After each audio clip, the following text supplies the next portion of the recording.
그럼 좌우에 계신 분 한번 인사하겠습니다. 감사합니다. 사랑합니다. 감사합니다. 사랑합니다. 감사합니다. 사랑합니다. 우리가 지난 한 주 쉬었다가 또 마태복음을 좀 보고 있는데요. 마태복음 24장과 25장은 종말에 대한 이야기를 다루고 있습니다. 앞의 내용을 정리하면 예수님은 종말은 반드시 오지만 그날이 언제인지 또 예수님이 어디에 오시는지 이런 것에는 관심을 갖지 말라고 하셨어요. 그리고 그 말세가 되면 자기가 그리스도라고 하는 거짓 그리스도들이 막 드러나게 될 것이고 또 자기가 그날과 그때를 안다고 하는 거짓 선지자들이 여기저기서 많이 나타나게 될 텐데 그런 것들에 현혹되지 말고 우리는 그저 어떻게 지금 열심히 살 수 있는가, 어떤 삶을 살아야 되는가 여기에만 관심을 가지고 살아야 한다라고 말씀을 드렸어요. 그것이 우리 주님이 우리에게 원하시는 삶이기 때문입니다. 그러므로 마지막 때, 종말의 때를 살아가는 우리 성도들은 각자가 자기의 삶의 자리에서 그 하루가 마치 종말인 것처럼 마지막인 것처럼 최선을 다하는 삶을 살아야 한다라고 말씀을 드렸습니다. 오늘은 24장 마지막 부분인데요. 예수님은 우리가 언제나 영적으로 깨어 있는 삶을 살아야 한다라고 말씀해 주십니다. 여러분, 깨어 있다는 말이 뭐예요? 깨어 있다는 말이 뭡니까? 눈이 충혈되도록 잠을 안 자는 거 이걸 말하는 게 아니죠. 다 아시죠? 네. 당장 내일 아주 중요한 시험이 있다고 한번 가정을 해보겠습니다. 내일 아주 중요한 시험이 있는데 두 학생이 있었어요.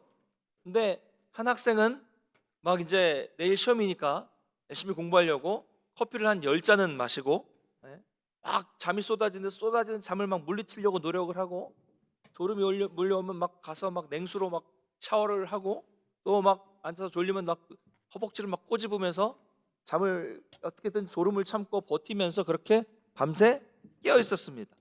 그런데 졸음을 어떻게 간신히 참기는 했지만 여러분 밤새 보셨나요? 막 새벽 2시 막 이렇게 되면 막 졸음이 몰려오죠. 공부 집중은 안 됩니다. 그러니까 제대로 집중해서 공부는 못했어요. 한마디로 벼락치기로 공부는 했지만 내용은 없었다는 거죠. 별로 소득은 없었다는 거예요. 자, 이런 학생이 한 명 있었고요. 그런가 하면 다른 학생은 내일이 시험이지만 평소에 열심히 그냥 평소에 시험 범위까지 이미 공부를 평소에 다 해놓고 시험 전날에는 마무리 정리만 하고 다음날 컨디션을 위해서 편안하게 평소 자는 시간과 똑같이 그런 마음으로 편안한 마음으로 일찍 잠들었습니다. 학생들 찔리는 게 있나요 혹시? 네, 그렇다면 오늘 말씀에서 깨어있다는 것은 어떤 걸 의미하는 겁니까? 너무 어려운 질문입니까? 전자입니까 후자입니까? 네, 후자를 말하는 거죠. 이처럼 깨어있는 삶이란 주님이 오실까봐 막 걱정하고 두려워서 막 눈이 시뻘개지도록 그냥 안 자고 버티는 이런 삶을 말하는 것이 아니라 주님이 오실 때가 언제인지는 모르지만 바로 오늘인 것처럼 평소에 늘 준비하는 삶을 사는 것, 이것을 말하는 것입니다. 예수님은 우리에게 이것을 알려주시기 위해서 오늘 무화과 나무의 비유를 말씀해 주십니다. 무화과 나무는 당시에 아주 흔하게 볼 수 있는 그런 나무였어요. 그래서 사람들은 무화과 나무에 잎이 막 무성하게 나기 시작하면 이제 봄이 지나가고 여름이 곧 오겠구나라는 것을 그냥 무화과 나무를 보면서 자연스럽게 알 수 있었습니다. 우리도 그렇잖아요. 얼마 전까지만 해도 막 두릅이 막 지천에 막 났어요. 그래가지고 두릅을 맛있게 데쳐 먹으면서 이 계절이 왔구나 이러는 거고요. 또 벚꽃이 피고 지는 것을 통해서 알 수 있고 요즘에는 무슨 꽃이 피나요? 아카시아 향이 좀 나는 것 같아요. 아카시아 꽃이 피고 향기가 나는 것을 통해서 또 그 계절이 왔구나라는 것을 쉽게 알 수가 있습니다. 이처럼 당시 유대인들은 무화과 나무를 통해서 또 자연현상을 통해서 누구나 다 계절을 쉽게 분별할 수 있었고 우리도 그렇게 할 수 있는 것처럼 앞에 나왔던 이 여러 가지 이 징조들, 말세의 징조들을 보면서 이제 말세가 왔구나, 종말이 곧 다가왔겠구나라는 것을 우리가 영적으로 분별할 수 있어야 한다는 거예요. 여러분, 이 마지막 때는요 반드시 옵니다. 성경은 분명히 온다고 말씀하고 있어요. 34절과 35절을 한번 같이 읽어보겠습니다. 34절, 35절 같이 읽겠습니다. 시작. 내가 진실로 너희에게 말하노니 이 세대가 지나가기 전에 이 일이 다 일어나리라. 전제는 없어질지언정 내 말은 없어지지 아니하리라. 아멘. 반드시 오고 예수님의 말씀은 그대로 이루어지기 때문에 이것을 의심하지 말고 그날을 분별하고 기다리라는 거예요. 여러분, 우리는 그날이 오는 것이 두려운 날이 아니라 우리 모두에게 정말로 기쁨의 날이 될 수 있기를 축복합니다. 그날이 기쁨의 날이 돼야 돼요. 그러니까 근데 중요한 점은 뭐냐면 이것은 반드시 이루어지는데 그 날과 그때는 아무도 모른다는 거예요. 우리 36절 한번 읽겠습니다. 36절 같이 읽겠습니다. 시작. 그러나 그날과 그때는 아무도 모르나니 하늘의 천사들도 아들도 모르고 오직 아버지만 아시느니라. 아멘. 제가 처음에 말씀드릴 때 예전에 이 36절만 오늘 이 말씀만 제대로 바르게 알고 바르게 믿어도 뭐 옛날 1992년 10월 28일 이 막 시한부 종말론 이런 시한부 종말론에 빠지지 않는다고 말씀을 드렸어요. 이단에 빠지지 않는다고 말씀을 드렸습니다. 아무도 모른다니까요. 주목할 점은 예수님 뭐라고 말씀하십니까? 그 아들은 누구예요? 본인을 말하는 겁니다. 예수님도 그날을 모른다고 하셨다는 거예요. 예수님도 모릅니다. 이 말씀은요 예수님의 말씀입니다. 예수님께서 이렇게 그날은 아무도 모르고 나도 모른다라고 말씀하셨음에도 불구하고 사람들은 어떻게 생각해요? 설마 아들인데 아들이 모르겠어? 이렇게 생각하면서 궁금해한다니까요. 그러다 보니까 이렇게 많은 사람들이 자꾸 예수님은 분명히 모른다고 말씀하셨는데 그날이 언제인지 궁금해하니까 이단들이 생겨나는 겁니다. 그날을 막 자기가 꿈에서 봤다, 환상에서 봤다, 계시를 통해서 봤다, 뭐 40일 금식을 했는데 어느 산에서 내가 금식하다가 막 들었다라고 하면서 원래는 모르는 거지만 너한테 알려준다라고 말하면서 자기가 끝을 안다고 말하는 그런 이단들이 너무나도 많이 설쳐되고 있습니다. 여러분, 성경은요 믿고 싶은 것만 믿어서는 절대로 안 되고요 보고 싶은 것만 봐서도 절대로 안 됩니다. 전체를 다 같이 봐야 돼요. 여러분, 예수님은 분명히 그날을 모른다고 말씀하셨습니다. 우리는 예수님 모른다고 하셨던 이 말씀을 그대로 믿어야 돼요. 할렐루야. 여러분, 예수님의 말씀이잖아요. 예수님의 말씀보다 권위 있는 말씀이 세상에 어디 있습니까? 가장 권위 있으신 예수님이 말씀하셨는데, 예수님 모른다고 말씀하셨는데 어디 인간이 나서서 예수님도 모른다고 하신 그날을 안다고 이렇게 교만하게 오만하게 말할 수가 있겠습니까? 또 예수님은 분명히 모른다고 했는데도 자꾸 그런 말들에 현혹되는 성도들은 과연 어떤 마음으로 신앙생활 하는지 정말 궁금합니다. 여러분, 예수님 모른다고 말씀하셨어요. 예수님도 모른다는 말씀은 결국 우리에게 그날과 그때는 아예 너희가 신경 쓰지 말아라 이렇게 말씀하시는 거예요. 오시긴 오십니다. 확실히 오시는데 언제 오실지는 모르니까 아예 그날은 관심 갖지 말고 그 종말을 준비하는데 평소에 최선을 다하고 힘을 쏟는 삶을 살아야 한다 이렇게 말씀하시는 거예요. 여러분, 우리 성도에게는 예수님이 언제 오시든지 이건 중요하지 않습니다. 더 중요한 건 뭐예요? 내가 언제나 준비되어 있는가? 지금도 내가 준비되어 있는가? 내가 늘 준비되어 있는가? 이게 중요한 거예요. 내가 준비되어 있지 않은데 주님이 오시면 얼마나 당황스럽겠습니까? 여러분, 혹시 이런 경험이 있으신지 모르겠습니다. 어떤 아이가 자기 집에서 열심히 친구를 불러놓고 함께 막 놀고 있었어요. 부모님은 다 외출하셨습니다. 한참을 막 재미있게 놀다 보니까 막 집의 방마다 뭐 거실, 뭐 주방 할 것 없이 온 집안에 막 장난감들이 막 널브러져 있는 거예요. 막 신나게 노는 거죠. 너무 어지럽혀서 이 아이가 딱 보니까 야, 이거 엄마가 오면, 부모님이 오시면 분명히 이거 크게 혼나겠는데 이런 생각을 하고 알아요. 나 이제 혼나겠구나 압니다. 그래서 너무 재밌는데 그러면서도 속으로 이렇게 생각하는 거야. 야, 나 이거 치우면서 놀아야지. 요거만 놀고 조금 있다가 치우고 놀아야지. 이렇게 생각은 하는데 앞에 있는 이 장난감과 친구 노는 게 너무 재밌어서 거기 재미에 푹 빠져가지고 생각만 하고 치울 생각은 못하는 거예요. 치울 생각만 하고 치우지는 못하는 겁니다. 한참을 그렇게 정신없이 놀았는데 갑자기 대문 열리는 소리가 밖에서 들리는 거예요. 철컥 쾅. 네. 그러면 이 아이는 어떤 마음일까요? 어떤 마음이 들까요? 헐, 죽었다. 여러분, 이런 경험 없으세요? 네, 여러분 없으시군요. 다 여러분 어릴 때부터 그냥 놀고 잘 치우고 정돈하시고 그렇게 노셨죠? 네. 저는 안 그랬어요. 이 아이가 저거든요. 이렇게 되는 겁니다. 아, 난 죽었다. 갑자기 오시면 그렇게 되는 거예요. 여러분, 이처럼 여러분 준비되어 있지 않은데 예수님이 오시면 어떡합니까? 얼마나 두렵고 또 얼마나 부끄럽고, 그렇죠? 얼마나 부끄러울까요? 그러므로 우리는 그날이 언제인지는 몰라도 곧 그날이 온다는 것을 깨닫고 열심히 그날을 준비하면서 깨어있는 삶을 살아야 된다는 것을 여러분 믿으시기를 바랍니다. 자, 그러면서 예수님은 이제 종말의 특징을 몇 가지 말씀해 주고 계세요. 두 가지만 살펴볼 건데요. 첫 번째, 종말에는 어떤 일이 벌어지느냐? 첫 번째, 사람들은 말세 때에도 여전히 자기 생활을 하면서 바쁘게 살아간다고 말씀하십니다. 말세 때에도. 자, 그러면서 예수님은 노아의 예를 들어서 설명을 하시죠. 왜냐하면 이 말세 때와 노아의 홍수가 있었을 때와 너무 비슷하기 때문이에요. 여러분, 노아의 시대에는 어떤 일이 벌어졌습니까? 노아는 당시에 있었던 세상 사람들과 완전히 다른 삶을 살았던 사람입니다. 하나님께서 세상을 보시고 너무나도 죄로 가득한 모습을 보시고 심판하겠다라고 마음을 먹으셨는데도 노아만큼은 하나님의 은혜를 입었던 의인이었습니다. 의로운 사람이었어요. 그런 노아에게 하나님은 거대한 방주를 만들라고 하셨습니다. 그리고 그 명령에 따라서 노아는 그대로 방주를 만들게 됩니다. 근데 여러분, 우리가 성경을 보면서 노아가 방주를 만들었다, 그래서 노아의 가족들이 구원받았다, 쉽게 말하지만 사실 이 방주를 만들라는 말씀은 이게 쉽게 순종하기 어려운 말씀이에요. 왜 그렇습니까? 이게요, 어마어마하게 큰 규모의 배를 만드는 것이었기 때문이죠. 축구장보다 넓은 큰 배입니다. 그것도 어디다 만들어요?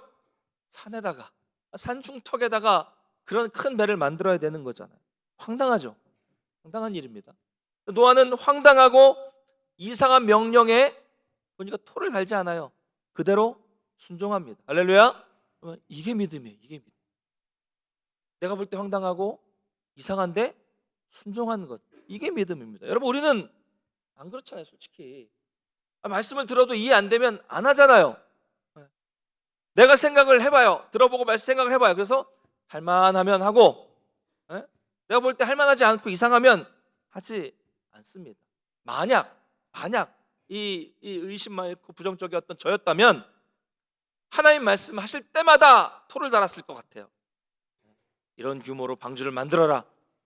너무 큰데요? 이런 모양으로 만들어라. 하나님, 배는 사각형이 아니긴데요. 사각형을 만들어서 어떡하죠? 산에다 지어라. 산에 짓는 건 무리인데요. 좀 강에다가 아주 바다에 지으면 안 될까요? 뭐 이런 식이죠. 여러분, 근데 이건 믿음이 아니에요. 이건 믿음은 그렇지 않습니다. 노아와 같이 하나님이 말씀하시면 내가 판단하지 않고 내가 생각하지 않고 토를 달지 않고 순종하는 것이 믿음입니다. 바라기는 여러분, 이런 믿음 갖게 되시기를 간절히 축복합니다. 자, 그러니 이런 상황에서 방주를 짓고 있으니 주변에서 노아를 보는 사람들이 얼마나 이상하게 생각하겠습니까? 얼마나 우습게 생각하겠어요? 노아가 저기다 산에다 배를 짓는데 정신이 좀 이상해졌나 보다. 여러분, 다른 사람들에게 이런 평가를 받으시면 기분이 어떠세요? 좋으세요? 얼마나 기분이 나쁘겠습니까? 또 큰 배를 산에다 만들면 얼마나 힘들겠어요. 그 시대에. 또 그 배를 만들기 위한 자재가 어디서 가져와야 돼요? 이거 그 돈은 또 어디서 또 충당하면 얼마나 많이 들겠습니까? 참 힘든 일입니다, 이거. 그러나 사람들이 뭐라고 하든, 욕을 먹든, 미친놈 소리를 듣든, 돈이 얼마가 들든, 시간이 얼마가 들든, 힘이 얼마나 들든 그냥 순종하고 오랫동안 노아는 배를 지었습니다. 언제까지요? 언제까지? 몇 월 며칠까지요? 여러분, 여기 아주 중요한 점이 있습니다. 하나님은 노아에게 배를 지으라고만 말씀하셨지 몇 월 며칠까지 배를 지어라, 그때부터 비가 올 것이다 라는 말씀을 안 하셨어요. 우리가 종말을 모르는 것처럼 비가 내리는 시점을 말씀하지 않으셨다는 겁니다. 가르쳐주지 않으셨어요. 이게 중요합니다. 언제까지 만들라는 기한도 없었지만 그냥 노아는 만들었어요. 그럼 몇 년 동안 만들었습니까? 네. 성경에는 명확하게 노아가 몇 년 동안 방주를 만들었는지 나와 있지 않습니다. 대신 그 근처에 있는 말씀을 가지고 사람들은 보통 120년이라고 말하지만 이게 노아를 방주를 만들었는지 정확한 시간은 사실 아닙니다.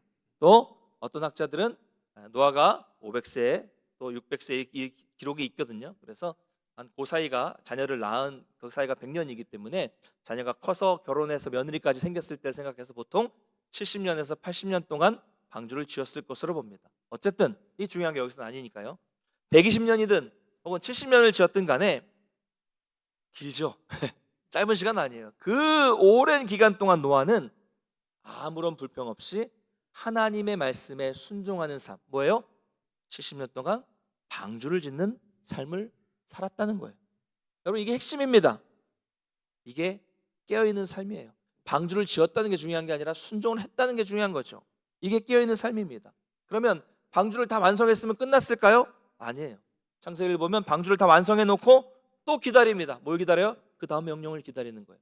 그래서 하나님께서 다 만들어 놓고 기다리니까 방주에 들어가라 라고 말씀하셨을 때 또 그 말씀에 들어가서 방주에 순종해서 방주에 들어갔고 노아는 구원을 받게 된 것입니다.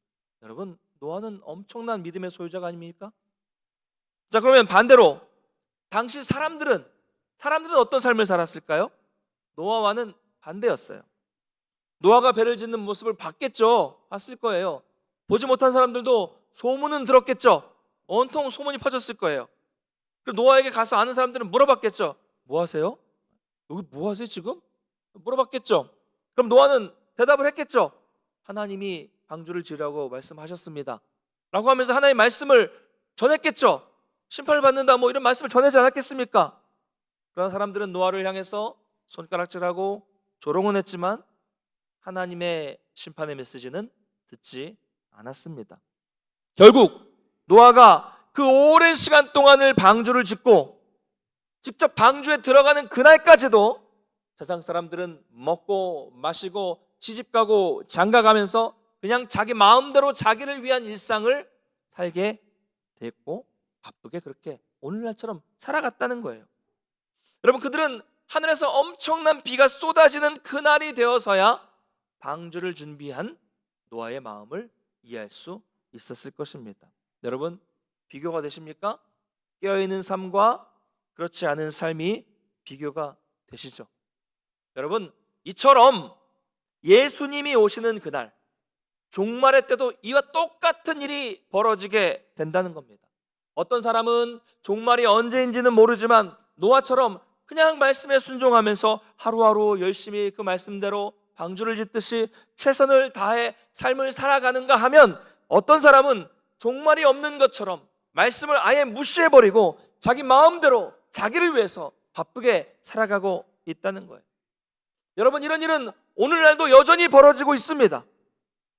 이 아름다운 5월, 여러분 얼마나 날씨가 좋습니까? 지난 목요일에는요, 저도 경로부와 함께 이 바닷가를 갔는데요, 너무 날씨도 좋고 너무 좋더라고요. 여러분, 이 좋은 날 놀러 가셔야지 왜 여기 나와 계십니까? 왜 오셨어요? 여기 왜 오셨어요? 아니, 이런 시간에 우리 자영업 하시는 분들 좀 더 돈을 버셔야죠. 이 귀한 시간에 여기 나와서 뭐 하십니까? 아니면 건강 생각하셔서 강변을 걸어 가시든가, 아니면 보니까 요즘은 무슨 뭐 강변에 뭐 골프장이 있더라고요. 뭐 무슨 골프요? 파크 골프? 그라운드 골프 뭐 이런 거 건강을 위해서 치시든가, 아니 가정의 달인데 가족들끼리 다 모이셔가지고 행복하고 즐거운 시간을 보내셔야지 왜 아침부터 나오셔서 이렇게 교회에 앉아 계십니까? 여러분, 왜 오셨어요? 제가 여러분을 탓하는 게 아니라 세상 사람들이 이렇게 생각한다는 거예요. 마치 노아를 보면서 쟤 뭐하고 있어? 왜 저러고 있어? 라고 비웃는 것처럼 우리를 그렇게 볼 겁니다. 여러분, 우리는 얼마나 어리석다고 하겠습니까? 그러니까 우리는 노아가 오랫동안 하나님의 말씀에 순종해서 방주를 짓는 것처럼 종말을 준비하면서 하나님의 말씀대로 최선을 다하는 삶을 살기 위해서 이 자리에 나와 있는 것입니다. 할렐루야. 여러분, 그러므로 성도는요, 아무 생각 없이 돈 벌면 안 돼요. 아무 생각 없이 시집가고 장가가고 아무 생각 없이 이 집에서 저 집 더 큰 집으로 이사 가고 아무 생각 없이 더 좋은 차를 사고 뭐 이런 삶을 살아서는 안 됩니다. 바쁜 일상이지만 항상 영적으로 깨어서 우리 정신 바짝 차리고 주님 오실 그날을 준비하는 삶을 살아야 된다는 것을 여러분 믿으시기를 바랍니다. 자, 첫 번째 종말에는 노아의 시대와 같은 일이 벌어진다고 말씀하고 있고요. 두 번째로 종말에는 또한 이 예수님이 오실 재림하실 때는 이 사람들이 분리되는 일이 일어난다라고 말씀하고 있어요. 무슨 말입니까? 종말에 두 사람이 있었는데 한 사람은 데려감을 당합니다. 이 사람은 말씀을 믿고 순종하고 종말을 준비한 성도겠죠. 또 그런데 한 사람은 버려짐을 당합니다. 이것은 이 사람은 준비하지 않은 사람입니다. 또 두 여자가 함께 같이 맷돌을 돌리고 있는데 한 사람은 같이 맷돌 돌리다가 한 사람은 데려감을 당하고 같이 있었던 한 사람은 버려짐을 당했습니다. 똑같아요. 똑같은 겁니다. 그러므로 우리는 노아처럼 깨어 있어야 합니다. 여러분, 너무 그냥 마음 편하게 막 지내면 안 돼요. 긴장하고 영적으로 긴장하고 그렇게 살아야 돼요. 여러분, 지금 당장 할렐루야, 지금 당장 주님이 이 자리에 오셔도 여러분 괜찮으시겠어요? 정말 괜찮으시겠습니까? 네. 아멘 몇 분, 한 10분 아멘 여러분. 네. 괜찮으시면 다행이고요. 네. 정말 준비 당장 오셔도 어떨까 이런 마음으로 살아가야 되고요. 또 한 가지 우리가 이 말씀을 통해서 알 수 있는 것은 기억해야 될 일은 밭일을 하고 맷돌질을 하다가 이렇게 데려감을 당하는 것처럼 우리는 종말에도 평상시처럼 하던 대로 하는 삶을 살아야 된다는 것을 발견할 수가 있어요. 무슨 말입니까? 여러분, 종말이 온다고 해서 모든 일을 다 멈추고 1992년 10월 28일 다미성교회 그때처럼 막 다 기도원에 모여가지고 계속 이 기도만 하고 이러고 있으면 안 된다는 거예요. 여러분, 종말이 온다고 해서 여러분 어디 기도원 같은 데 들어가서 하시면 안 되고요. 종말이 온다고 해서 그 교회 와가지고 다 이렇게 모여있자고 하지 마시고요. 종말이 온다고 해서 뭐 나는 그 14만 4천 명 안에 꼭 들어야 된다라는 어떤 이상한 이단에서 말하는 것처럼 그런데 들어가야 되는 것처럼 이상한 곳에 쫓아다니지 말고 평소에 여러분 하시던 대로 학생은 학교에서 공부하고 우리 직장인들은 직장에서 직장생활 하시면서 하되 최선을 다해서 깨어있는 삶을 살아야 한다는 것을 알 수 있습니다. 그러면서 예수님은요, 깨어있으라라는 것에 대해서 한 가지 더 비유로 말씀해 주시는데요, 42절 이하에서 도둑의 비유를 드십니다. 여러분, 도둑이 우리 집에 올 때 알려주고 오나요? 네. 그럼 도둑이 아니죠. 종말이, 이 도둑을 예수님의 비유하는 게 좀 그렇지만 어쨌든 종말이 오는 것은 집에 하나에 도둑이 오는 것과 같다는 이야기입니다. 무슨 말입니까? 생각하지도 못할 때 오게 된다는 거예요. 그러므로 우리는 예수님도 생각하지 못할 때 오시기 때문에 우리가 철저하게 도둑이 들어오지 못하도록 방비를 하는 것처럼 철저하게 준비를 하는 삶을 살아야 한다는 겁니다. 영적으로 준비하는 삶을 살아야 된다는 거예요. 그러므로 여러분 외출하실 때 어떻게 하세요? 그냥 가십니까? 가스불은 껐는지 켰는지 확인해 보시고, 그렇죠? 예전에 어떤 교회에서 예배 시간에 맨 앞에 계신 분이 권사님이 갑자기 예배 중간에 나오시는 거예요. 그래서 어디 가세요? 그랬더니 집에 가스불을 안 끄고 온 것 같아요. 가시더라고요. 빨리 다녀오세요. 그랬더니 금방 또 오셨어요. 그랬더니 어떻게 괜찮으세요? 그랬더니 알고 보니 껐더라고요. 이러시더라고요. 혹시 지금 가스불 생각나셔가지고 가셔야 된다 생각하지 마십시오. 지금까지 아무 일 없으면 아무 일 없는 겁니다. 끄고 오신 거예요. 우리가 외출할 때 가스불을 껐는지 늘 확인하는 것처럼, 창문을 다 닫았고 문을 잘 잠갔는지 확인하는 것처럼, 자동차 문을 잘 잠갔는지 늘 확인하는 것처럼 정신을 바짝 차리고 우리 영혼을 잘 단속해야 된다라는 말씀을 하시는 거예요. 그렇다면 마지막으로 이렇게 깨어서 사는 성도는 어떤 모습으로 살아가야 되는 걸까요? 어떤 모습으로 나타날까요? 우리 45절 말씀 한번 같이 읽어보겠습니다. 45절 같이 읽겠습니다. 시작. 충성되고 지혜 있는 종이 되어 주인에게 그 집 사람들을 맡아 때를 따라 양식을 나눠줄 자가 누구냐? 아멘. 성도는 충성되고 지혜 있는 종처럼 살아야 된다라고 말씀하고 있어요. 성도는 종입니다. 청직이죠. 모든 것을 하나님께로부터 받아서 맡아서 사용하는 사람이 청지기예요. 이것이 바로 청지기 의식입니다. 내가 가진 물질도 하나님이 나에게 맡겨주신 겁니다. 내 것이 아니에요. 내 몸도 내 것 같지만 하나님이 나에게 맡겨주신 것이니까 잘 사용해야 됩니다. 내 자녀도 내 마음대로 할 수 있는 것 같지만 하나님이 나에게 맡겨주신 것이기 때문에 잘 키워야 됩니다. 모든 것이 하나님의 것이고 나는 잠시 맡은 것뿐입니다. 이것이 청지기 의식이에요. 여러분, 그러면 이게 내 것이 아니면 어떻게 사용해야 됩니까? 누구 마음대로 사용해야 돼요? 하나님이 맡겨주신 주인의 뜻대로 잘 사용하는 것, 이게 청지기 의식입니다. 또 우리는 복음도 하나님께서 우리에게 맡겨주셨어요. 영혼 구원하는 사명을 받았다는 거죠. 그러므로 이 복음, 이 말씀을 다른 사람들도 골고루 나누어서 먹을 수 있도록 해야 할 책임이 우리에게 있는 것입니다. 근데 여러분, 청지기에는요, 종에는 오늘 본문을 보니까 두 종류가 나타납니다. 선한 청지기와 악한 청지기가 있어요. 여러분, 선한 청지기는 어떤 청지기예요? 주인의 것이잖아요. 이게 모든 것이 주인의 것이기 때문에 주인의 것을 가지고 늘 주인의 자녀들과 주인을 찾아오는 손님들을 아주 잘 대접해주는 사람이 선한 종, 선한 청지기입니다. 그러나 악한 청지기는 어떻게 합니까? 주인이 나가자마자 이제 주인이 나갔으니까 주인은 언제 올지 모르니까 내 마음대로 하자, 이러면서 자기 마음에 들지 않는 동료들을 때리고 밖에 있는 자기 친한 친구들을 다 불러서 자기 것도 아닌데 주인의 것을 가지고 술 친구들을 불러서 마음대로 먹고 방탕하게 지낸다는 거예요. 그러면 주인이 돌아왔을 때 이 선한 청지기와 악한 청지기를 보고 어떻게 하겠느냐라는 말씀을 하시는 것입니다. 그럼 바라기는 저 여러분 모두는 선한 청지기가 되시기를 간절히 축복합니다. 여러분에게는 많은 것들이 맡겨져 있을 겁니다. 여러분의 맡겨진 사람도 있을 거고 영혼도 있을 거고요, 물질이 있을 것이고 재능이 있을 거고 여러 가지 많이 있을 거예요. 우리가 내가 맡은 이것, 이 물질, 이 재능, 또 내가 이 복음, 이 생명의 양식을 줄 사람이, 내가 하나님께 받았는데 이것을 나눠줄 사람이 과연 누가 있을까? 이것을 늘 생각하면서 여러분 주변을 돌아보셔야 됩니다. 보셔야 돼요. 그래서 여러분이 내가 필요한 사람이 있을 때 그 사람에 가서 육체적인 양식도 주고 영적인 양식도 줄 수 있어야 돼요. 이게 선한 청지기, 이 충성스럽고 지혜 있는 종의 모습이라는 거죠. 뭐 꼭 대단한 거 하라는 거 아닙니다. 물론 전도의 능력이 있으신 분들은 전도지 들고 복음 전하면서 복음을 전할 수도 있죠.